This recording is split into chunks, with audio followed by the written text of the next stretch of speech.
Hello and welcome. Hi. 8123 podcast. Hi. This is a different one. This is different. Today our guest is Garrett Nicholson. Hi. Welcome. Yeah, I thought it'd be fun to kind of interview Garrett about his upbringing and his just act as if he was another guest on the podcast. So that's what it feels like. Yeah. Feels pretty good. Yeah. Yeah. Good. Feel pretty good. Pretty okay. So we will get into that in a minute, but we are sitting in the studio in Arizona. It fucking stinks. We forgot food somewhere. I don't know where it is. We can't find it. It's hidden in the wall. Don't know where the fuck it is. We left it from before the tour, and it is much old, and it is stinky in here. Not good smell. Yeah, we're. Can we say what we're doing? Sure. John's working on some John the Ghost stuff, and yeah, we're just here to help a little bit. Yeah, I played some drums on it. We got drums set up yesterday. I had some fun getting some drum sounds, and I just been chilling, and I told him to reference a Beatles song on something. I don't know. That was about an hour ago, so I don't know where it's at now. But yeah. So it's cool. It's funny. Because actually, all the songs at some point were sent to us as a demo for us, and we never did something with them. Yeah. Some stuff with it. So it's fun to hear him take his own old thoughts and turn them into something different. And it sounds different than what we would do with it, and it totally it's that like what I would play on the drums probably wouldn't be what I would play if it was for the Maine. But well, you don't have fucking toms, so and I have one crash cymbal, and that's it. You're not even playing your drums. No, these are not your drums. No, this is just a fun, quick thing, Yeah, but I am happy with how they sound. So yeah. So what else has been going on? There was a baby shower at my house the other day. Yes. You saw Rob Thomas? I did. Have you gotten my seat yet? No, I have not. Fucking shit, dude. I gotta check my Amazon. Okay. That's bullshit. I mean, I don't know. It could be at my house right now. Could be. I haven't been home at all today. So, you saw Rob Thomas last night? Yeah, acoustic. Fuck. Was it? I don't know. But it was good. It was good. Yeah, he sounded great. Nice. I'm just saying I wouldn't have gone if it was my choice. Yeah. Nothing against Rob Thomas, but But I was fine with going after I got there. He played. I heard Smooth. I mean, I showed up late, so it's not like I sat like an hour and a half of an acoustic Rob Thomas set. I was probably like 25 minutes. Nice. So yeah, he played 3 a.m. I heard that. How did his acoustic sound? Actually, that reminds me. It sounded great. Yeah. It was. I was like, how do you do that? Yeah. Because I don't think I've ever heard acoustic sound good live. Not until now. Till Robbie. But yeah, what else? What do we have going on? We're the UK European tour is next. The Mirror. Yeah. And then on Tuesday we have we're doing like an end of the year band dinner meeting thing. Kind of talk about the future. Yeah. And the past and the present. Probably more of the future. Probably. I would assume so. That's exciting. But I mean, that's pretty much what this podcast was. Yeah. Not about the future, about the past. Well, the present. Past, present. Oh, and future. Maybe a little future. So yeah. That's about it. Cool. Well, we'll get into the podcast, but just before we will play a message from one of our sponsors. Here it is. Here it is.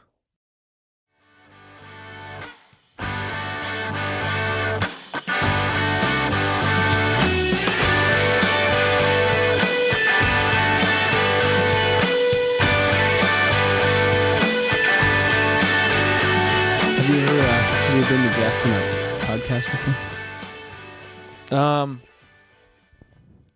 Have I? I don't think so. No. I don't think so. I've done interviews though.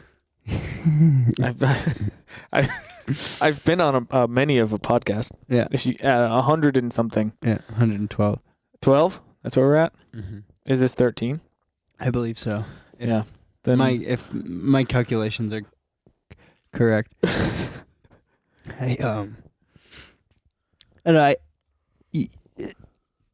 You obviously, I know lots of things about you, and I've known you for, 15 years? I think so, yeah.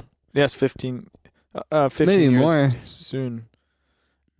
The band's been around for almost 13. I feel like it must have been longer than that then. I probably met you when I was 14 or 15. And yeah, I you're guess about to turn 30. Yeah. Yeah. Crazy. But anyways, there's just tiny things that maybe just don't ever come up, Probably. Or things that people maybe wouldn't know, because we don't really talk too much about childhood or many things on here, or like beginning to get in bands. But so you were born in Florida? Yes. Yes, Florida. I was born in Florida, Coral Springs, and I always thought that was cool because Newfound Glory was from Coral Springs. Yep. So I was like, "Oh, I'm from the same town as them," and like I thought that was awesome. And then my cousin went to high school with Chad, and I was like, "That's fucking cool." So at one show, and they played with Finch and Thrice, I think, at this place called the. I forgot what it's called. It's not there anymore. It was in Tempe, and Chad was outside, and I went up. I was like, "Hey, do you know my cousin Monique?" And he's like, "Yeah," and he was totally fucking like he had no idea. Yeah. So yeah, Coral Springs. Do you remember when we saw Jordan from Newfound Glory outside of the movie theater in Gilbert? Kind of. It sounds familiar. Well, he lived here. Yeah. That was totally him then. Yeah. Yeah. He was outside of a movie theater at Gilbert, and we had just been to a different movie, and we saw him just out front talking to somebody, and we were too afraid to say anything. So then as we drove away, somebody yelled like NFG rocks or something. That sounds about right. Yeah, that sounds, yes. It was that weird movie theater that like no one would go to, but we'd pass out flyers at. Yeah. Wow. So you grew up in Florida, or you were born in Florida. Most of your childhood, you remember being in Texas as far as like being a young kid? Is that? I mean, probably more. I mean, young kid. Yeah. I mean, split between here and there. Because I moved here after Florida and lived here until I was in second grade. And then I was one of those kids that came like halfway. Mm-hmm. So I was just fucked. Yeah. Like automatically, if you're like the kid that comes halfway through school, then you're just screwed. You don't have friends. Yeah. And their school was like in front of ours. So like they were already doing like cursive. So I had to like catch up and it totally fucked me up. And so then I remember being so bummed because I had like a bunch of friends here. Mm-hmm. And then I told my dad, I was like, I don't want to live here anymore. And he's like, give it 2 years, and if it's not, then I'll try and find a way to get back to Arizona. And he did. Nice. But yeah, it totally sucked. And it was so weird. It was so weird living in Texas because all the houses there were so separate. Yeah. And I remember just growing up in a neighborhood, and like all my friends were the people that lived on my street. So like you hang out and do all that, and then living in Texas, the nearest house was like a half a mile or like a mile away from ours. So it was like you couldn't like walk to your friend's house. Yeah. And so yeah, I remember like having like no friends when I lived there. And then when I came back, I came halfway through the year again, and it was the same thing. And it fucked me up even more because I was in a multi-age class, so I was 4th and 5th graders, and I was in 4th grade, and so like all my friends that I knew like I had the different recess than them and stuff. So I was like thrown in this weird like thing coming back too, and yeah, it was strange. That I didn't have any of those. I've lived in the same house my entire time, but I certainly had the same. Didn't have any friends. Yeah, that was definitely my thing. Yeah, like the awkward like. Where are you gonna go at lunch? Because it's like everybody has like a group to sit with, and you just kind of like walk around and kind of look at people. Like, yeah. I like what I ended up doing a lot is I just like wouldn't sit. So because then if like you sit, then you just feel weird that you're just by yourself. So I would just literally just kind of like walk around acting like I was like going somewhere. But would you eat or would you just not even eat? Yeah, just depending on the day. Yeah. No, I did the opposite. I would just sit and be like, okay, and just feel so weird and like totally being like kind of. I mean, definitely I talked to people, but like, and so there's people I was like semi friends, but like they were like doing their own thing, and I just would be the guy that would like sit next to them and just like hear their conversation happen, and you're just sitting there kind of like all by yourself, and then they go off and. Yeah. But that's like when I got really into music, so I guess it was okay. Yeah. What was the first band, like kind of like rock band that you were into? I guess I was always I mean whatever was on the radio, but like I remember the first record I bought, first thing I ever really loved was Elvis's Hound Dog. I thought that was like the coolest song. That was like the first song I remember liking. But then the first song I remember asking for the CD was Savage Garden. Nice. And I got that record, and I remember really liking that record. And I've actually come back to that record recently. It's pretty good. But that one, but like, you mean like pop punkish this thing? Or yeah, like I guess like something more in alternative kind of like something that would set you on the path to wanting to be in a band. So not when I got really into Slipknot. Probably not, because the thing is like Savage Garden, probably didn't want to make you be in a band. It was probably something a little more underground that Yeah, I mean, definitely loved Newfound Glory, but that wasn't the first one. What was that fucking band called? SR-71. Mm-hmm. Is that right? Yeah. That I remember like, and that was like, I mean, that's kind of pop punky. Yeah. I remember loving that song they had, and then I was listening to Slipknot, and then I heard that song, and then I was like, I love this, and then Trey, like he got into middle school, so he met like a bunch of people, and so like he really got into Newfound, and then like Rufio was like the first band I fucking freaked over that band. Like that first record was like my I would listen to it every day, all day. That Newfound Glory, and those two definitely made me want to be in a band. But that was like Napster, so like you'd find bands through that. So you could like download like Hit or Miss or something from Newfound, and then like I remember Sum 41 what was the single on the record before? Do you remember? Oh no, I didn't get in, or like I didn't really hear them until they had the bigs though. But that was when first time I heard punk, because it came up as punk. That was like what it was the title. So I was like, this band's called Punk? And then my brother was like, no, it's Sum 41. But then he like got an emo, like Save the Day and stuff, and so all that kind of happened at the same time. I was probably like fifth or sixth grade. Fifth grade. Yeah, fifth grade. So I was like 11. Yeah. I think I was probably around the same time listening. Yeah, I mean, definitely Newfound Glory was like my number one band. Yeah, I thought they were the. But you've talked about it. I mean, you wanted to be in a band because of that thingy too. Yeah, and so did I. Mm-hmm. So like that was the first thing I saw that, and I was like, I want to do that. Yeah.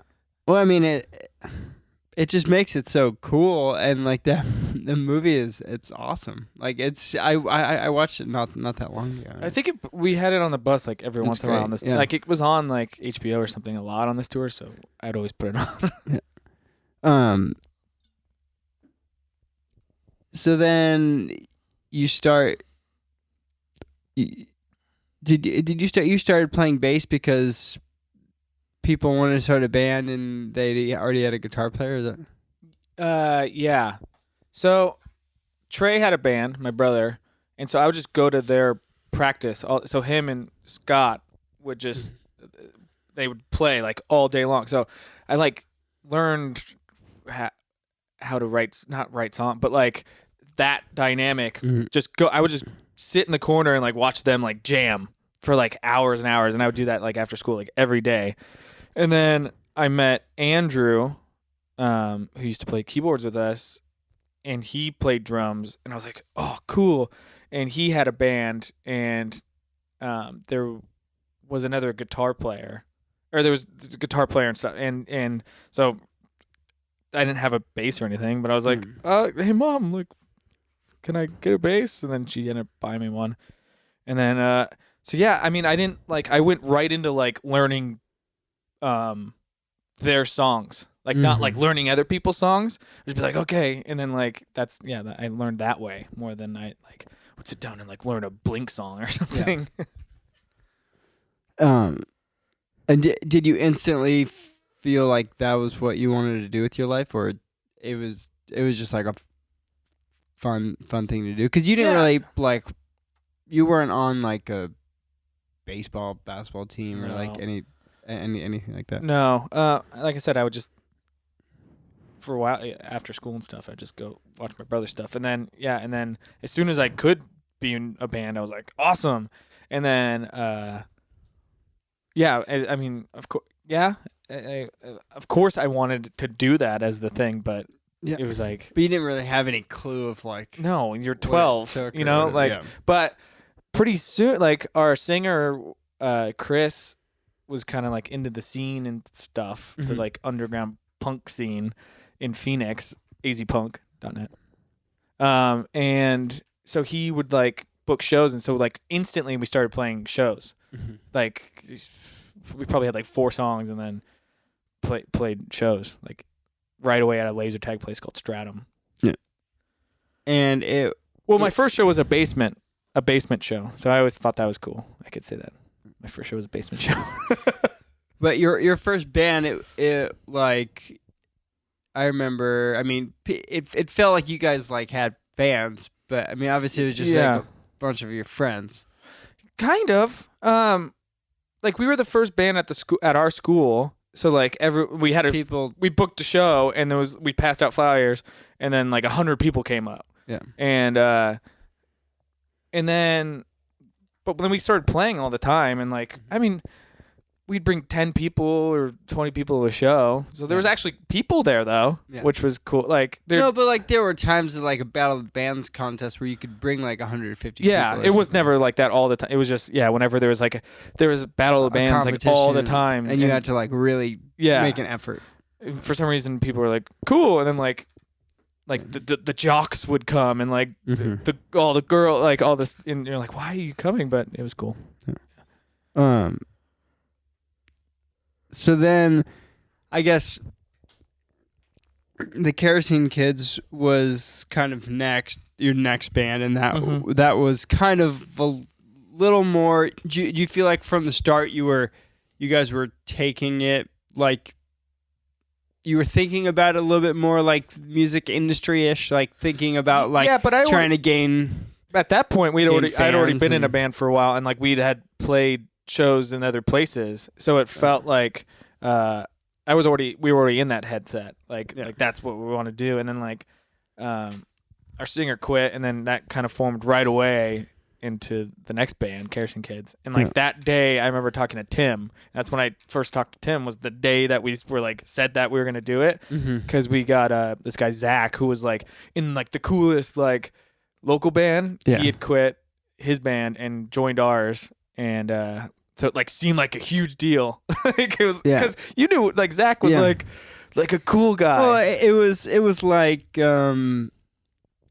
I guess the only way to really just describe it was just like, there were all these different groups of bands. Like there was Garrett was in a band that had something going, and then Halvo and Max, and like kind of that, group of people that I was kind of more like associated with, had a band that kind of had something going. Similar vibe for sure. Like, yeah. And then there was District 28, which seemed like a big band. Zach was this singer of, and they seemed like the biggest of all of them. And they seemed like a real band. Yeah, Like everybody else felt like you were just like making it up. Yeah. And like, that was probably, I guess their songs were maybe a little bit better. They were like recorded a little bit better. Yeah. I think their parents, not Zach's, but like a handful of other guys, were like, parents had a lot of money. Yeah. So they had like all the amps and like the guitar amps that like in the with the road cases and stuff. But it was like the same amp that like all the professional bands that we liked had, it was whatever. And not like the knockoffs, like. Yeah. So, and like they looked kind of cool and whatever. So it was like the lead singer of the biggest cool band in Arizona joined a band with you. Yeah. And I think Ryan why he did that. Like, Ryan knew it. Well, cuz District 28 broke up. Yeah. And then he was in another like straight edge hardcore band. Yeah. Cuz he was like straight edge for like 2 seconds. Yeah. And then Ryan Osterman, who ended up playing with, I was in bands with until, the Maine, knew him somehow. And he like came out to us, to our practice in my parents' garage, and like heard stuff. And it was good. It like automatically, like right away, it was like way better than the stuff we had done before. Yeah. So, and he liked it, and like, pretty much instantly. It was pretty cool, and then Tim. So that was probably why Tim was even interested. Oh, cause Zach, for sure, Zach, 100%. And then I remember him telling me, and it kind of felt to me at the time like, oh my god, it's like a super group happening or something, Like I remember thinking like, oh my god, like this is gonna be big, and I mean. Instantly, I thought the songs were good. Yeah, I thought the first 2 songs were good. Yeah. I was like, whoa, like it was one of those things. Like, it's to me, it was like, this is way better. Yeah. And then we played that first show, and like, and then we left like right away, and you guys were all pissed. Oh yeah. Yeah. Well, what happened was. So our parents were like super supportive of the band before, and like they were like they thought we were like the best. Like imagine like a sport, like if your kid played sports and like was super like they backed us super hard. And then they hadn't heard the new band, and then we went and it was like screamo, and they were like after the show they were so mad, and like it was like such a bummer. And we're like, because they thought it sucked. Yeah. And we were so bummed out. And then, so we just like, and I think they were kind of mad. So they was like, let's go. And so like, and I was 13 or 14 or something, and I couldn't drive. So I was like, I gotta go. Yeah. It was weird. But I remember that was the day I met Tim at the Modified. Yeah. At the Kill Courtesy See to Release show. Yeah. Which was Max and Halvo's band. My other band played that show too. You did? Yeah. Oh, you did? Yeah. Yeah. So you were around. I just didn't see you. I think I watched. Actually, yes. I for sure watched. And then I don't know how long after that did I join the band. So that was probably in the fall, and then in the summer you joined. Okay, so maybe like 6 months later or something. Yeah. And I'll never you forget. guys had only recorded 2 songs without me. Yeah. Right? It was just 2, and then Andrew quit, and then Tim's like, and my brother Pat plays drums. And I was like, cool. And so you come and you learned them, and it was pretty loose. Yeah. And then, but you did this thing. So we had like a breakdown at the end of the song. I had this like guitar part, and you jumped up on the stool, and then like did like this like throat cutty thing. What would you call that? I know you were joking, but it was so funny, and I was like, "That's so fucking cool!" And you hit like so hard. I guess it's like pretending that the drumstick is a knife. And yeah, and you were like cutting your throat, and then like went into it, and then I was like, "Yep, that's the guy for sure," because you just like fucking hit so hard, and like it was awesome, and then Tony Pizzuti was like, I don't really know, because Andrew's pretty like tight. Yeah. And you were like a little looser and just kind of like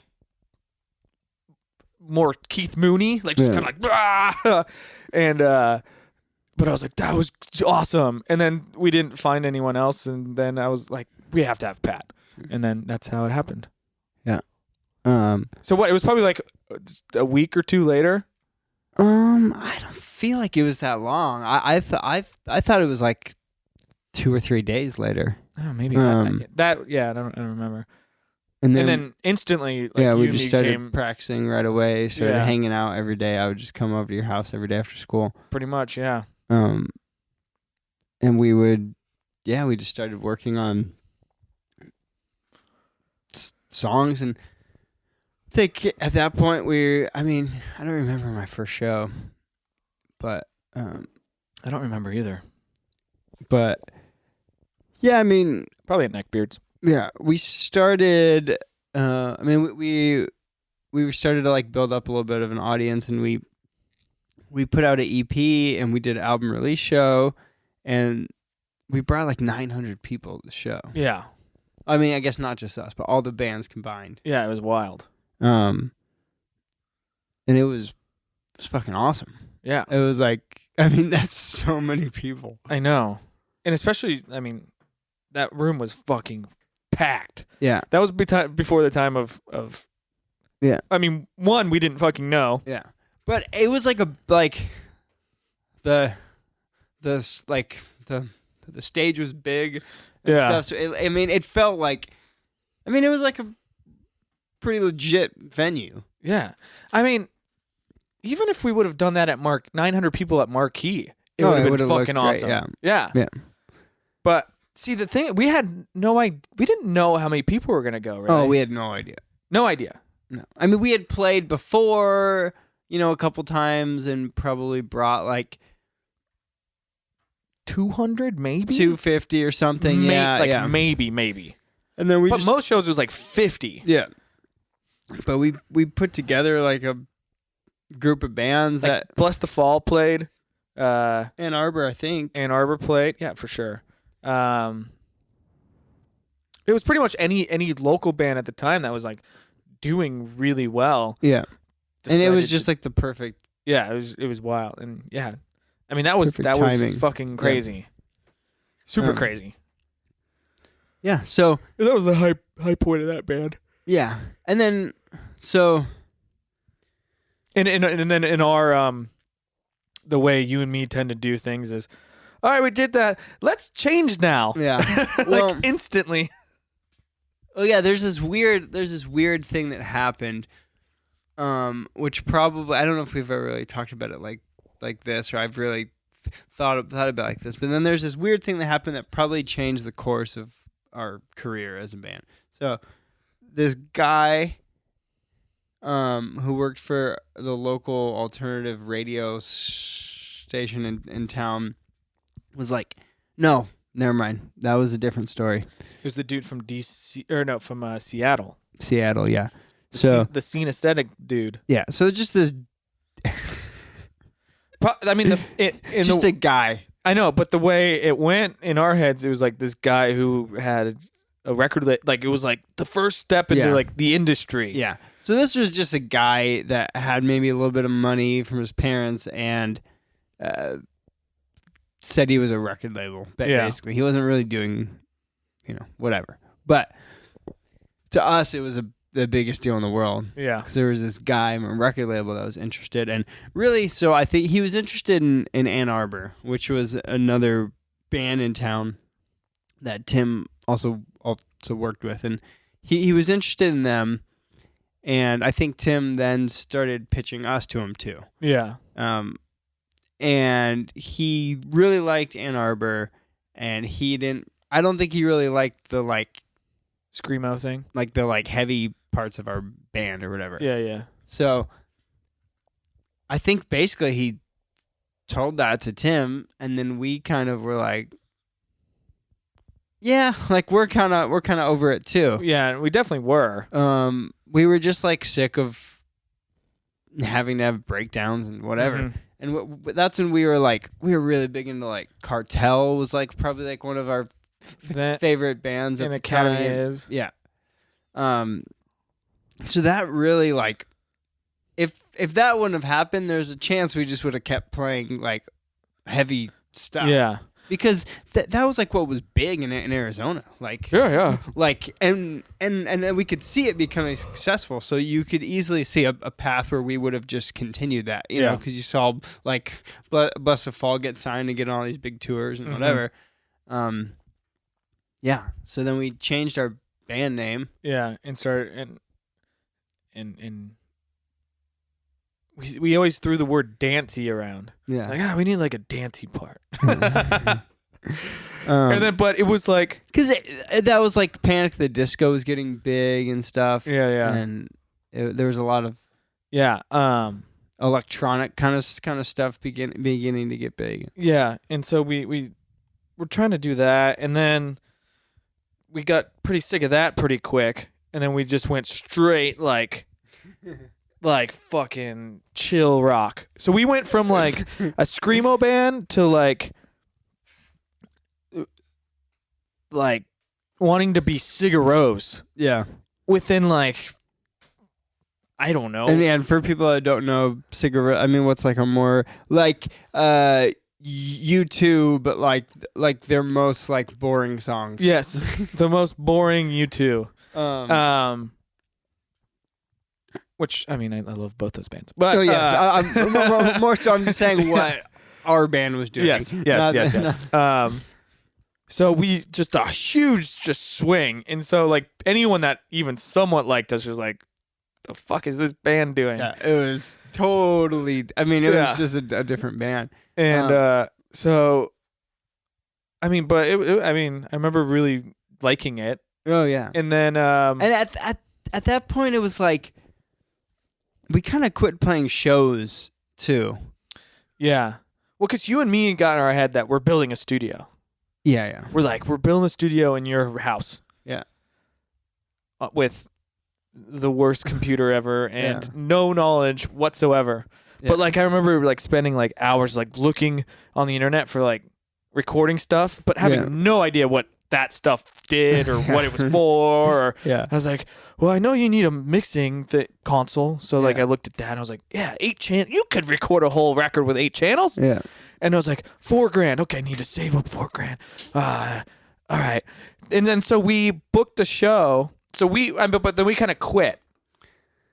Like everyone, that band just kind of stopped, and we're straight up on the like making a recording studio. Yeah. So then there was about like what a 8-month period or something where we weren't in a band at all. Yeah. And we had just kind of given up on the idea because, I mean, what had happened at the end of the last bands, you know, the reason that our singer ended up quitting and stuff was that we were taking it very seriously. Yeah. And not everybody, like, some of them were older and, like, had jobs and stuff, and we just thought, like, well, if we're going to do this, we need to, like, put everything we have into it. Well, and we'd always, like, be like, dude, you're not working hard. Yeah. Like, you're just, like, hanging out with your girlfriend, dude. Like, come on, we got to fucking do stuff. Yeah. This is us being 15-year-olds. Yeah. And like telling like a 20-year-old to be like, dude, you just don't get it, man. You got to put everything into it. Yeah. And I mean, we were right. Yes, I know, but it's just funny. Like Yeah. I mean, it's just funny. Yeah. But then, so it was like, you know what? We're not going to be in a band. We're going to start a studio. Yeah. And so that was the goal. And so we booked a Kerosene Kids show. So we brought our old band back that did really well and booked a show. And we put it on, you and me. Did we play the show? Yes. Yeah. It was our reunion. And then so we made money. We're like, okay, this is the money. I mean, like people came. Like probably like 500 people came. It wasn't like as big as the other one, but it was no, it did big still. It did well. And like, so we're like, okay, cool. We have like a couple grand. We have a little cash to like start the studio. And then it honestly felt like days later is when John told you that he wanted to start. Yeah. Because that was the money that we used to do the first 2 songs. Yeah. So we own those. So you and me should be making all the money from those 2 songs. All right, cool. Hear that? Yeah. I think I don't know. There's this weird thing. I feel like a lot of times, right when you're about to like hit on the right thing, it feels like it's all crumbling. Know, and I think that's exactly what happened. Is like we had given up on the idea of being in a band at 16 years old. Which is crazy. I remember not telling anyone that we had done that. Like, I remember not even telling my girlfriend at the time that I was dating for 3 years. That you weren't in a band? I didn't tell her about it. So I just came with the 2 songs and I like went to her house and I was like, hey, check these out. And then I was like, what do you think? And she's like, this is really cool. Who is this? And I was like, this is my new band. And then I did the same thing to my friends that picked me up from school the next day. And they're like, who is this? And I could tell just by the reaction that it was like, that's how I knew it was good. I did that to Kenny too. I made a fake like a MySpace page, and I sent it to him like pretending like it was just some band that I liked, and he was like, "Oh, this is awesome." Yeah, like this is my band. Yeah, that was thinking about the beginning once the Maine began. It was very like the first couple months were just weird. Like Ryan we had been in bands with for a long time, but then he quit the band before, and then we kind of like I don't know, we kind of like tricked him into being in the band like almost. I remember we like told him that we wanted it to be a little more like indie or whatever. Like I remember like we're like we wanted to be like the like honorary title. Yeah, but when we started, that's what was. We wanted to do. Yeah, and I mean, but he wrote all the songs. Yeah. So he tricked himself. Yeah. Like, we had the first couple, and Tim was like, "This isn't that good." Yeah, and then we wrote Daisy. Yeah, and then that was when it worked. But Daisy's pretty much a Ben Queller song. Yeah. So it was just me, you, John, and Ryan, and then we're like, oh well, we need like a guitar player and somebody that also plays piano. Yeah, for some reason we like, that was the indie rock version. Yeah. We're like, we need a piano player.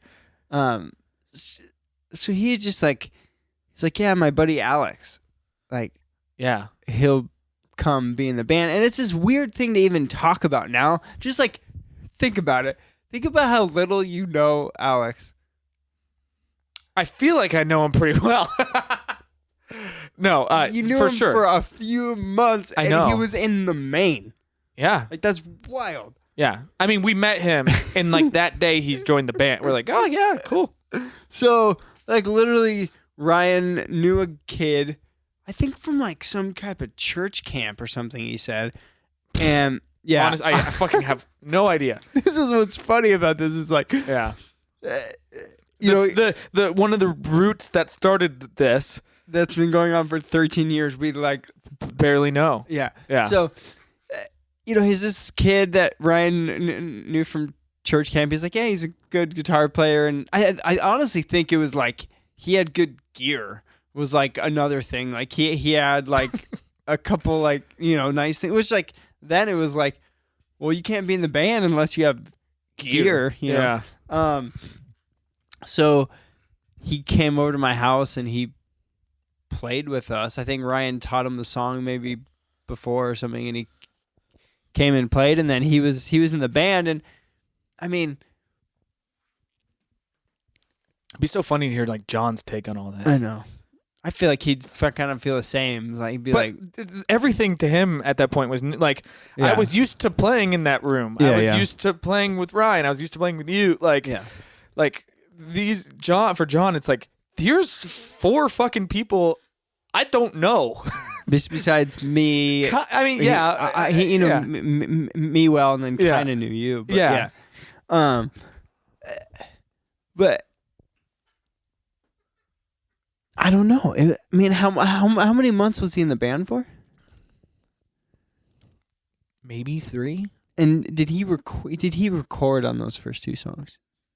Yeah. For sure. He recorded on the EP too. Okay. Yeah. Did you do the Akon cover? Maybe.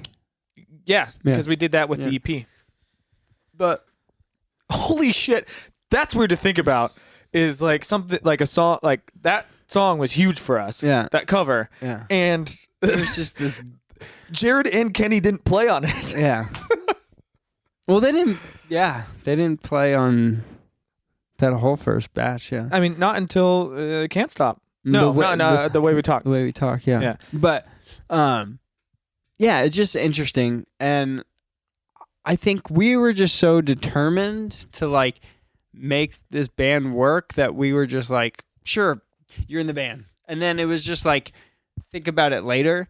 And then, it ended up being like, we knew quickly that he was not going to like, go on tour, which was basically what the whole thing was. Is that? Yeah. I think he just had some demons too. Like, he was just a different person than us. Yeah. Like, just wasn't going to mesh. Yeah. Just no matter how you. Yeah. I mean, I think we knew pretty quickly. Yeah. It was like, all right, this is a little weird. I think I ended up getting the closest with him because he couldn't drive. Yeah. And I would pick him up. So I would pick him up and so we would like probably hang out the most. But I was like, yeah, you're kind of angry. Yeah. Kind of an angry person. I mean, John probably hung out with the guy 5 times. Yeah. Maybe. Yeah. And like that includes like us as a group or something. Like yes. No. I mean, the only time he would have hung out with him would have been like after band practice. We went to eat one night or something. Yeah. But I mean, you and me, like I would go to your house early though, and we'd go pick up John. Yeah. So like us 3 became close instantly. Yeah. And then. But yeah, just a weird thing to think about, Totally. That, and then once Kenny and Jared joined the band instead, it was like instantly felt different. Yeah, it was like, all right, this is, and like from the start, it was like, all right, we're actually like. Well, Kenny came to do to do merch for us, yeah. But you and me kind of like secretly did that. Yeah, we kind of knew that we're like, we kind of want Kenny to be in the band instead of Alex. Yeah. And then it was when he threw something at you. It all worked out perfectly. Yes. Yeah. Just fucking behind the scenes manipulating. Yeah. We're bad. We're bad. Well, but yeah, I it's just crazy. Do you did you when you thought back then or in the Kerosene Kids or about what it was going to be like or what type of success you were going to have with the band, did you imagine it being like this at all? No, not at all. I mean, you can't like I was talking to someone yesterday about like not that tour isn't fun and this isn't fun, but like it's just different than you think it's going to be. Mm-hmm. I don't remember what I thought it was going to be like, but I just remember after the first tour being like, that was different than I thought. Yeah. I had a great time, but I don't know what I don't remember what I thought it was, but it's definitely different than you think it's going to be. And, so for the past 16, 17 years, you've been on the pursuit of being in a band. Yeah. What do you think, why do you think you haven't quit or gotten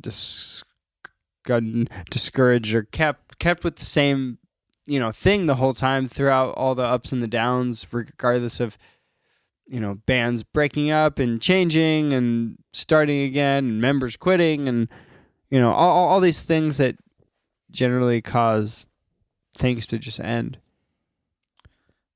I mean, so much of it's just doing it.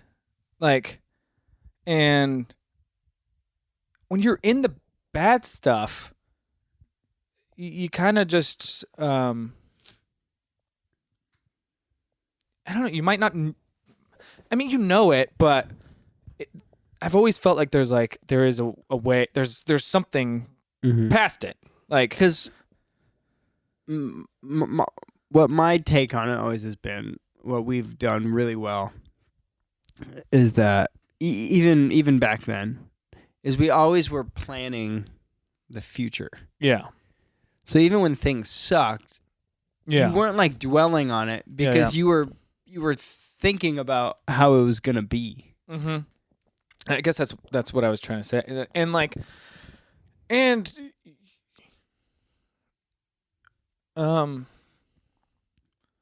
you and Tim have always had some sort of vision, and I've been around it for so long and saw it work so many times that I always had faith in that. Mm-hmm. Whereas not that, these two are going to figure it out, but you guys are have this extra thing that I've never met anyone else who has. And you figure some crazy shit out. And it's it's always felt, I'm even in fucking high, I've had the same feeling since talking to you before school and being hey, we need to find some money to fucking do this song because of this and this and that. And nothing's really changed since then. Yeah. You and me still have those conversations all the fucking time. Yeah. Well, I mean, we think about things the same. Here's just an example that pops in my head that shows I think maybe people get the idea that by now we run things differently or that things. So, whatever. When we needed to record our first band's EP or whatever, it was all right. So if we it was a plan, so if we both don't eat lunch for 2 weeks, then we have $350. Yeah. And then if we work for my mom 2 times during the month, then we're up to $500, and we need $700, and I'm gonna ask my mom if I can borrow the rest, and then we're gonna do this to pay her back or whatever. Yeah. Right. And it was just you'd map that out, right? Yeah. And I remember when we were writing Lovely Lonely, and we had always talked about, I knew that everybody in the band kind of had a romantic idea of going to New York to write and to be there to live. So I thought of this thing of and I sent an email to Tim with a breakdown of how it would be. It's the same thing. It was and we could have afforded. We're not gonna pay our mortgages for a month, and then we're gonna ask mom for $200. But it was obviously the band could have just afforded to pay for the trip, but I was well, all right. So if we book a show an underplay show for 350 people, and the ticket is $16, and we walk away with X amount of $1,000, and we can get a place to live for free for 4 days, and then we get one hotel room that we share, and then we rent out this rehearsal space that I found that I knew was X amount of dollars a night. Yeah. And that then we would break even, and we could go to write basically without costing the band money, because we didn't have to go, because we could have just written at home, but it was a fun thing to do. Yeah. It's we're always like thinking of things in this like we'll find a way. Mm-hmm. And I think and we'll I think do it you like and me have smart, like, meshed so well together is because I feel like I've always had your back in that. And like I've always been like, yep, yeah, that's a great idea. Even if it's the craziest fucking thing. And in my head I might be going like, that's a pretty wild thing. But it always works. It always ends up working out. And like, I feel like that's why it's worked there. That's why it's happened for so long. It's because there's always a wild idea, and then we've all been there to have your back and be like, yeah, that is wild, but that's fucking awesome. And I would say, for people that are trying to do something, anything, that we talk to, I think, and with bands that I like help out and work with, it's just like, if I could. The one thing I think we do right is that we're always looking forward. Yeah. There's no, you can sit and overthink and like, we don't do everything great, but we just keep going. Yeah. And then it's like, people only remember the good shit. Yeah. So like we've, was like cover part 2 EP, like, was that like good at all? Was that like something that like people are gonna remember us by? No. Is it something that brings our band down as our career? No, because people are gonna remember the good records. Yeah. Oh, totally. And I feel like people get so caught in that of like, for sure, let's just do. Yeah.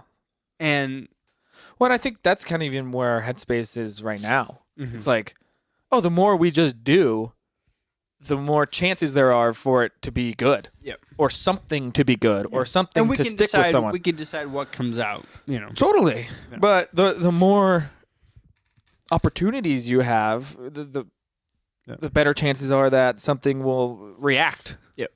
And usually that's when something reacts in a really big way. Yep. Is when you're like this fucking band. Yeah. We were done. Yeah. We were done. And it's like, okay, hey, we're done. Oh, wait, but what? One more try? Okay. 13 years fucking later. Yeah. Sitting here talking about it. So, I would just say, like, for the person that has been, like, working on their one painting for 5 years, which lots of people that are like that, for the person that's been working on their book for 10 years, or I'm lucky enough I have never had that in me. Yeah. That like the sit around like, I'm just waiting for it to be perfect. Yeah. Like everything that I've done that I've felt cool about, I was just like, oh, okay, cool. Yeah. And also we set artificial deadlines. Yeah. Like we just say like the record's coming out on this date. And in order for that to happen, the record has to be done by this date. Yeah. So then we're forced to do it. Yeah. We could have sat and made You Are Okay for 6 months, but we booked out time and we made the best record we could. Yeah. And it's the album of the year for at least Rock Sound thought so. And like at least a couple other people. I mean, there's probably at least 5. Yeah. Thought it was the album of the year.